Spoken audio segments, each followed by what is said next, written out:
Muito bom dia a todos, começando mais uma Morning Call aqui no Grupo Studio. E hoje estamos aqui com o nosso convidado, Marcelo Nejar Borba, que é o nosso coordenador tributário e societário aqui na Studio Family Business. Hoje nós temos um tema muito importante, especial e que vem sendo muitíssimo pedido para nós através das nossas redes e dos nossos contatos no Grupo Studio, que é o tema do ITBI e o ITCD e as mudanças que eles terão após a implementação da reforma tributária e os reflexos, sobretudo, na população considerada mais rica ou os super ricos, como a reforma tributária tem os tratado. Marcelo, começando esse tema, sem mais delongas e trazendo essa situação para o pessoal, eu vou te convidar a contextualizar e falar um pouquinho sobre o que é o ITBI e o que é o ITCD ou ITCMD, mas antes eu quero deixar o convite para você que está nos assistindo, para já se inscrever, para já deixar o seu joinha, o seu like, participar, interagir conosco, deixar os seus comentários e logo mais, à medida do possível, a gente vai respondendo a todos eles. Marcelo, voltando ao tema, ITBI e ITCMD. O que são esses dois tributos, a sua importância, onde se aplicam, e logo em seguida a gente fala o que a reforma tributária está modificando deles. Perfeito. Bom dia, pessoal. Então, antes de mais nada, falando um pouco sobre as questões de ITBI e TCMD, o que é o ITBI? O ITBI é o Imposto de Transferência de Bens Imóveis, um imposto municipal incidente em mais de 5 mil municípios, e ele tem uma alíquota aproximadamente de 2% a 3%. Toda vez que você faz uma transferência onerosa, de fato, de compra e venda, você paga esse tributo. Então, é um imposto municipal. Já o ITCMD é o Imposto de Transferência Causa Mortes ou Doação, onde você recebe toda vez que você paga, que você recebe, toda vez que você recebe por doação ou por causa de mortes, e aí você paga esse tributo do ITCMD. Ele é um imposto estadual. Hoje, de fato, a alíquota é de acordo com o que está na Constituição Federal, vai de 0% a 8%. Em alguns estados, ele é a alíquota progressiva e outros estados, ele é uma alíquota fixa. Tá? Então, a gente tem mais ou menos 27 alíquotas diferentes entre os estados. Por exemplo, o estado de São Paulo hoje é alíquota de 4%, a alíquota do Paraná, 4%, a alíquota de Manaus, 2%, a alíquota do Rio Grande do Sul, 6%, e assim sucessivamente. Em alguns outros estados tem alíquota de 8%. Então essa é a diferença, ITBI municipal e ITCMD estadual. Maravilha, Marcelo, obrigado pelas explicações. E como é que a gente pode definir, descrever e explicar para aqueles que estão nos assistindo como deve ficar o cenário, né, dessa carga tributária em cima da venda e da compra de imóveis a partir da implementação das novas medidas da reforma tributária? O que vai mudar efetivamente nas operações de compra e venda? Perfeito. O ITBI ele vai ter uma mudança significativa. Por que ele vai ter uma mudança significativa?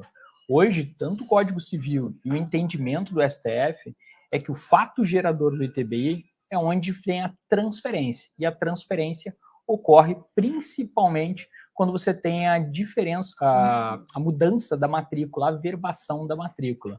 Então, quando ocorre a verbação da matrícula no registro de imóveis, é que, de fato, ocorre o fato gerador do ITBI. Com a reforma tributária, isso vai ter uma mudança significativa, porque o fato gerador do imposto não ocorre na transferência, vai ocorrer no momento anterior, no momento do fato da compra e venda. E aí sim, no contrato de compra e venda vai ser o fato gerador do imposto. Então, ele não vai ser mais no registro de imóveis. E isso teremos um problema, porque hoje o entendimento, tanto do Código Civil quanto do STF, é no momento da transferência. E com essa reforma tributária, com a lei complementar que vai entrar em vigor, o fato gerador vai ser antecedente. Um dos motivos principais quanto a isso é que faça com que o contribuinte já pague o imposto no momento da venda daquele bem, e não mais quando ele registrar, porque muitas vezes ocorre que o contribuinte demora 1, 2, 3 meses ou alguns anos para registrar aquele imóvel e fazer a verbação da matrícula. Então, de fato, eles querem antecipar essa carga tributária. Acho que é importante salientar, né, Marcelo, que a gente tem visto, inclusive, que as decisões do judiciário até aqui, a jurisprudência majoritária, é justamente no caminho contrário. Claro que a legislação antes falava realmente na transferência da matrícula, né? Em alguns momentos, os fiscos municipais tentaram trazer a cobrança do ITBI para o momento da celebração do contrato de promessa de compra e venda, isso não prosperava até então. O que acontece agora com as mudanças da reforma tributária e após a efetiva regulamentação, isso muda completamente. Uma análise que a gente não pode deixar de fazer dentro de um cenário econômico-jurídico é que pode empurrar o contribuinte para alguma irregularidade. Os contratos de gaveta podendo voltar a prevalecer dentre as relações, até para poder majorar ou postergar, né, esse fato gerador do ITBI. Mas é algo que a gente deve esperar pela implementação da reforma, as normatizações que devem acontecer entre municípios, e aí então a gente entender como que vai ser aplicado no dia a dia. Uma outra pergunta que a gente já tem aqui, previamente anotada para a gente falar nessa mesa de debate, Marcelo, é quais são as projeções de alíquotas de TCMD ou ITCD ao longo dos estados pela União? O que a gente deve esperar de alíquota final, já que a gente está falando em igualdade entre estados, em todos os estados terem a mesma pauta de cobrança desse tipo de carga tributária? Perfeito. Hoje em dia a gente tem no Senado umas 4 a 3 emendas que de fato vão ter a mudança do ITCMD. Tá? O ITCMD, como eu tinha falado anteriormente, ele tem a alíquota progressiva até 8%. Só que tem uma resolução no Senado, número 57 de 2019, que quer majorar a alíquota até 16%. Essa está em pauta, ainda não foi aprovada, e de fato tem outras também. Tempos atrás, lá em 2015, o CONFAS fez uma nota de ofício para majorar a alíquota até 20%.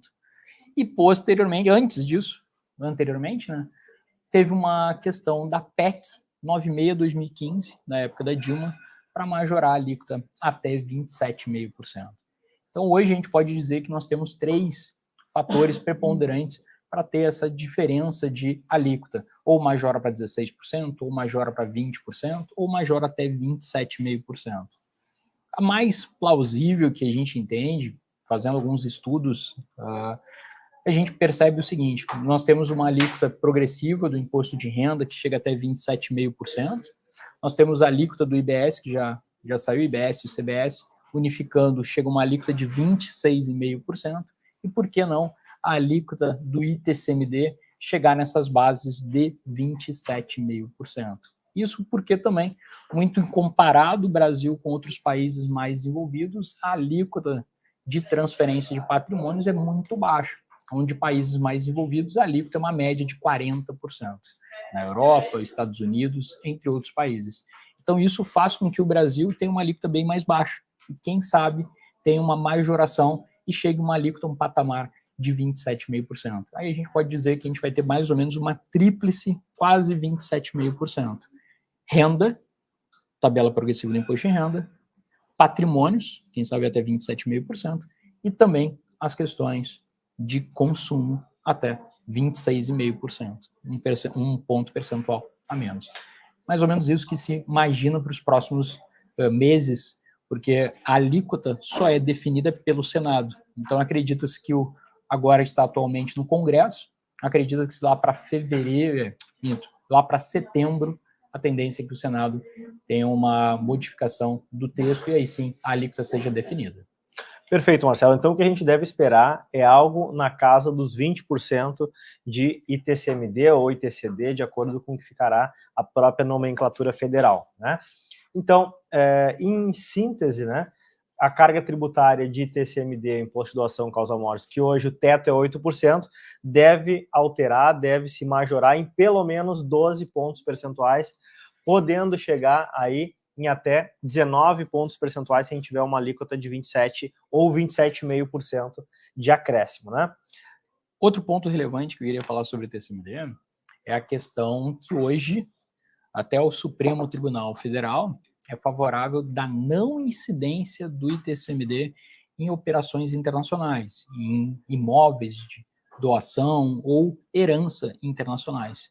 E que nessa reforma tributária, na PEC 45/2019, onde já tem a emenda constitucional e o projeto de lei 108/2024, que já estão pautando a reforma tributária atual, querem modificar esse texto. E aí sim, toda vez que você tiver um bem que você receba de herança, ainda mais do exterior, será tributado de ITCMD. Isso é uma mudança bem plausível nos tempos atuais, tanto é que o Estado de São Paulo, mesmo não tendo essa lei complementar, já vem cobrando de forma equivocada essa tributação, independente dos bens serem ou não serem do exterior. Tá?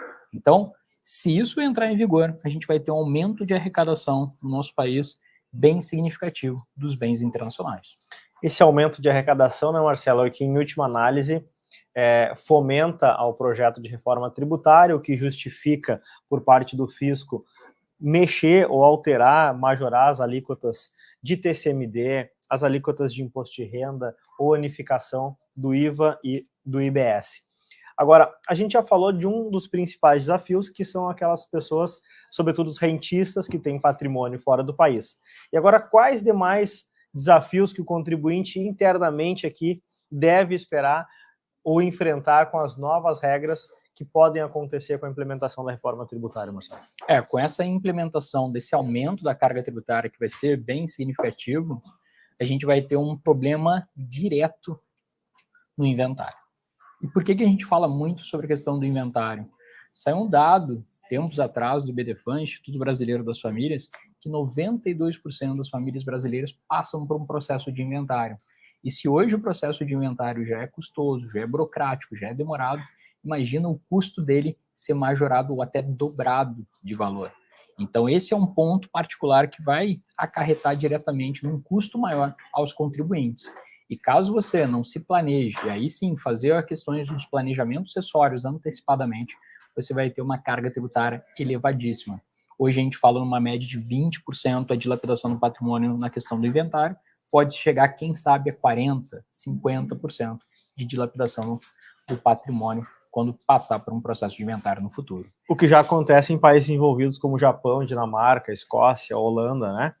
Claro que lá com uma retornabilidade do tributo para o cidadão de uma maneira completamente diferente do que no Brasil, mas é a matriz que o cenário brasileiro, que o nosso Congresso está buscando, né? Inclusive são os movimentos que o ministro da Fazenda vem fazendo, inclusive nas visitas que tem feito a senadores norte-americanos, ao Papa e outras coligações de nível mundial, referente à militância pela majoração dos impostos referente rendas e referente patrimônios transmitidos para as próximas gerações.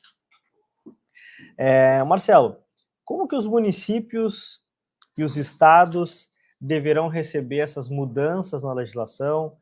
Quais alterações tu acredita que devem acontecer no dia a dia? Como é que eles vão se preparar? Como é que eles vão receber? E que reflexos esse tipo de alteração vão trazer no cenário do planejamento sucessório? Perfeito. Para o Senado, para o Estado e para os municípios, é efetivamente um aumento de arrecadação. Primeiramente, o município ele já vai começar a receber no fato gerador da hora da compra e venda. O único problema é aquilo que a gente tinha falado anteriormente, vai ter muito contrato de gaveta. A tendência é voltar aqueles contratos de gaveta de compra e venda de imóveis, para não ter o pagamento do tributo do ITBI.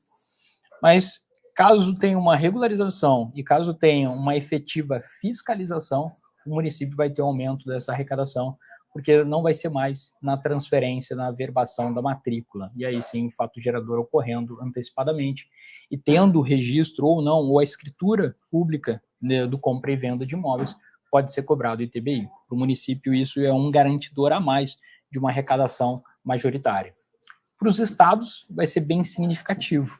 Por que bem significativo? Se a alíquota hoje é até 8%, vários estados aí têm alíquota ou fixa ou proporcional progressiva até 8%. Quem sabe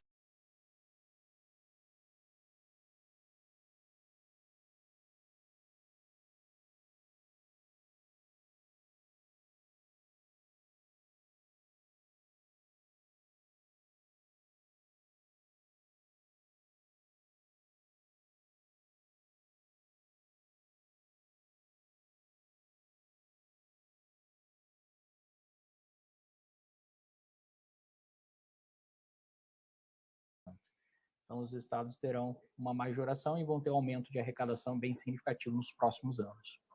E já para os contribuintes, infelizmente, isso só acarreta uma carga tributária mais elevada, passando por um processo de doação mais abrangente, assim, Porque muitas vezes, o que a gente percebe das famílias hoje?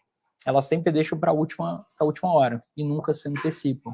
Então, o melhor momento, a gente tem uma janela de oportunidade, que é o ano de 2024, para projetar, para planejar, para aí sim fazer os melhores planejamentos sucessórios e aí ter uma carga tributária efetiva com as alíquotas atuais e não com as alíquotas majoradas nos próximos anos. Esse é o objetivo do contribuinte, se antecipar e fazer um planejamento sucessório com efetiva aprovação e aí sim firme para ter todos 100% daquele patrimônio, não ter nada dilapidado referente ao inventário e ter 100% do patrimônio protegido para as futuras gerações.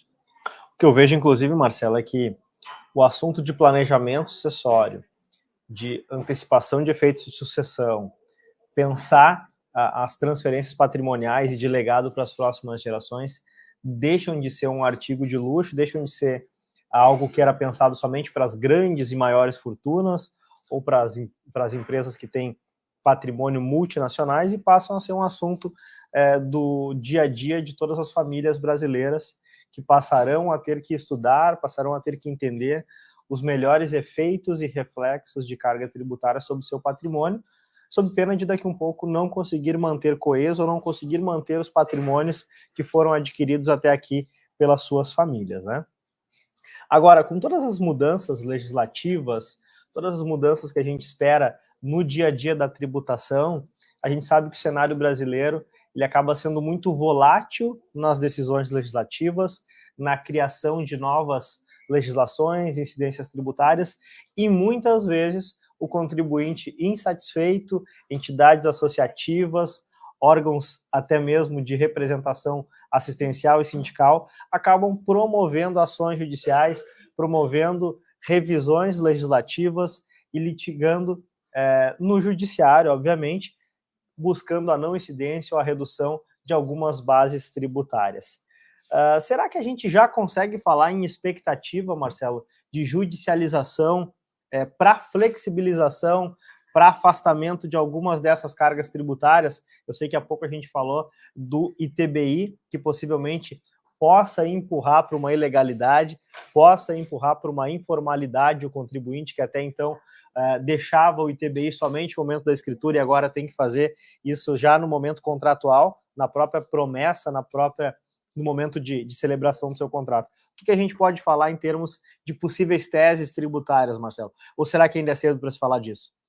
Acredito eu, ainda é um pouco cedo para se falar sobre isso. A gente ainda vai ter toda a regulamentação na Câmara, então a gente vai ter diversas mudanças ainda no texto do projeto de lei e também, posteriormente, para o Senado, a gente imagina ter diversas mudanças. Tanto é que na própria PEC 45/2019 tivemos mais de 520 mudanças entre a Câmara e o Senado no texto base. Então, isso vai ser ainda nesse período de agosto, setembro e quem sabe até outubro terão essas mudanças bem significativas no projeto de lei. Então, acho que as questões de tese a gente vai pensar lá para, quem sabe, outubro, novembro, aí sim, pensar nos possíveis teses na questão de majoração ou então antecipação do fato gerador do imposto do ITBI. Quem sabe isso aí possa ser uma possível tese lá para outubro, novembro. Sem dúvida. Eu acredito que a questão do ITBI deve continuar sendo motivo de tese. Acredito eu, na opinião como operador do direito, acredito que as questões do ITSMD naquilo que está fora do território nacional devem continuar sendo objeto de discussão ainda há algum tempo, né? Claro que, obviamente, com a implementação de PEC, isso acaba alterando a nossa própria Constituição. Se não acontecer por essa via, pode continuar assim sendo objeto de discussão, até por questões de isonomia tributária. Imagino também que as questões do contrato celebrado podem novamente suscitar discussões, como no passado já foram albergadas pelo nosso judiciário, né? E penso que, inclusive, as questões de fundos fora podem sofrer alguma revisão, como nos últimos meses, através do decreto que acabou tributando durante uma lacuna de tempo no final de 2023 e que já teve derrubado em algumas decisões aquela cobrança de estoques de saldos de fundos exclusivos. Isso pode ser objeto de revisão dentro da própria reforma tributária ou em posteriores alterações promovidas ou angariadas pelo judiciário. Agora, existe uma questão que paira, que são as regularizações de bens não declarados, né? Em alguns momentos, o governo tem feito programas, né, de repatriação de ativos, programas de repatriação de dividendos, de investimentos, de participações que muitas vezes o contribuinte tem fora do território nacional. A gente sabe que muitos países incentivam, né, na forma de investimentos sem tributação, contribuintes de outras jurisdições que queiram levar seus patrimônios. E esse é um movimento que os rentistas brasileiros também fazem, buscar jurisdições, buscarem países que possam melhor investir ou melhor gerir com mais liberdade econômica e menos tributação seus ativos. Mas um dos movimentos da reforma é justamente trazer de volta ou trazer para dentro da regularidade ou para os seus olhares e tributar aqueles ativos que estão fora, né? A gente deve esperar, Marcelo, o que tu imagina em relação à repatriação de ativos, em relação a programas que o governo possa fazer para trazer de volta bens para dentro da jurisdição, ou a gente deve esperar ainda alguma regulamentação? Qual a tua opinião sobre esse tema? Boa. A gente está vendo movimentos aí do nosso ministro da Fazenda, Fernando Haddad, fazendo de viagens por todo o mundo, falando sobre a taxação dos super ricos. Então, um ponto bem importante e relevante, ele está algareando coligados para, de fato, colocar uma taxação de 1 a 2% sobre os super ricos, que são aquelas pessoas que têm patrimônios acima de $1 bilhão. Hoje é estimado no mundo mais de 3 mil pessoas com esse patamar de patrimônio. E só referente a esse patrimônio, esse valor que seria de arrecadação de 1 a 2%, ele seria uma arrecadação mundial em torno de 250 bilhões ano, 250 bilhões de dólares ano. Então, esse é um movimento que o Fernando Haddad já iniciou no G20, em fevereiro, aqui no Rio de Janeiro, onde teve as 20 maiores economias do mundo reunidas, e agora ele está conseguindo coligados, principalmente foi fazer uma visita ao Papa, foi fazer a visita aos Estados Unidos, alguns senadores já estão apoiando o Haddad referente a essa informação, e quem sabe isso entre em vigor daqui nos próximos anos, essa taxação dos super ricos. E além do mais, isso já ocorreu aqui no Brasil, tempos atrás, com os fundos os fundos exclusivos, como a gente pode chamar, né? Quando não tinha a alíquota do Come Cotas. E aí foi instaurada a alíquota de Come Cotas. Em 3 meses apenas já arrecadaram mais de 12 bilhões em arrecadação. Isso ajuda aos cofres públicos a não ter mais aquele déficit de 130 bilhões do ano passado e aí sim chegar, de acordo com a Lei de Diretrizes Orçamentárias para o ano de 2024, um déficit zero nesse ano. Então, esse é uma das possíveis majorações. Assim, além disso, tem as outras de taxação dos investimentos, das importações de até $50, que já está vigorando. Então, o governo já está fazendo outras mudanças para aí sim aumentar a sua arrecadação e tampar aquele rombo do ano passado. Maravilha, muito obrigado, Marcelo. A gente vai chegando ao término do nosso momento de bate-papo. Trouxemos os principais assuntos e mais relevantes do momento dentro de reforma tributária, ITBI, ITCD ou ITCMD e tributação de super ricos. Ainda sobram alguns instantes, algumas perguntas já chegaram para nós aqui através das nossas redes sociais, a equipe técnica está nos mandando aqui algumas delas, eu vou selecionar 2, que é o que o nosso tempo permite, e as demais, até às 17 horas, estaremos respondendo no nosso chat. Eu tenho aqui a pergunta vindo de São Bernardo do Campo, José Linhares nos pergunta, diz que tem 30 milhões em patrimônios imobilizados e mais ou menos 50 milhões em ativos financeiros. E ele pergunta se hoje ele ainda poderia mandar para fora esses valores, né, fazer um investimento fora do país, e se na legislação atual, como está, ele poderia, porventura, deixar de tributar isso no seu inventário. Perfeito. Tem. Sou José Linhares, né? Então, perfeito, boa pergunta. Um dos pontos principais, ainda essa tributação internacional, ele só tem a tributação quando você resgata, quando você vai fazer os investimentos, deixar esse valor investido no exterior, você não tem a questão da tributação. E tem alguns países com alguns incentivos fiscais, na qual você já consegue deixar para as futuras gerações sem pagar o ITCMD no momento atual, não tendo as questões da reforma tributária, com a lei complementar incidindo sobre bens ou sobre patrimônios internacionais. Então, esse é o atual momento. Para quem tem um patrimônio considerável aqui no Brasil de 30 milhões imobilizado, melhor momento de se fazer a hold, de se proteger esse patrimônio é o atual, em 2024, que ainda existe as legislações atuais sem ter essas mudanças, sem ter a reforma tributária com impacto significativo. Então, pega-se esse patrimônio, transfere para uma pessoa jurídica, protege esse patrimônio. E o investimento no exterior, melhor momento é atual, já com alguns países com incentivos fiscais, você consegue fazer toda essa movimentação sem ter um resgate e sem ter um pagamento de TCMD no atual momento. Seria, por exemplo, o caso do Reino Unido, né, Marcelo, através de um regime lá de common law, onde já pode se destinar os beneficiários, né, inclusive receber esses ativos sem tributações, o que hoje ainda é permitido. Mais uma pergunta aqui do Carlos Siqueira, ele é do Acre, né, e ele está nos trazendo a seguinte questão: estou vendendo um imóvel rural e quero saber se hoje eu ainda posso postergar o pagamento de TBI para o momento da escritura pública. Perfeito. No momento atual, a partir do momento que você ainda faz o regime de compra e venda desse bem, você vai pagar, primeiramente, o imposto de renda, o ganho de capital, ou você pode fazer via VTN inicial, VTN final, ou então o ganho de capital normal, dependendo de qual é o ano de aquisição desse bem, mas a questão do ITBI só vai pagar no momento da transferência, no momento da averbação da matrícula, aí sim você vai ter efetivo pagamento do ITBI, não é no momento do contrato de compra e venda. A legislação atual, de acordo com o Código Civil, ainda é no registro de imóveis. Maravilha, Marcelo. Obrigado pelas considerações, pelo bate-papo de hoje. Deixamos a todos aqui um grande abraço e um convite para participar de todas as nossas Morning Calls, sobretudo participando com perguntas, com questões, enviando as suas principais dúvidas, obviamente se inscrevendo no nosso canal, ativando o sininho, para que a gente continue produzindo esse tipo de conteúdo. A todos um bom dia e muito obrigado.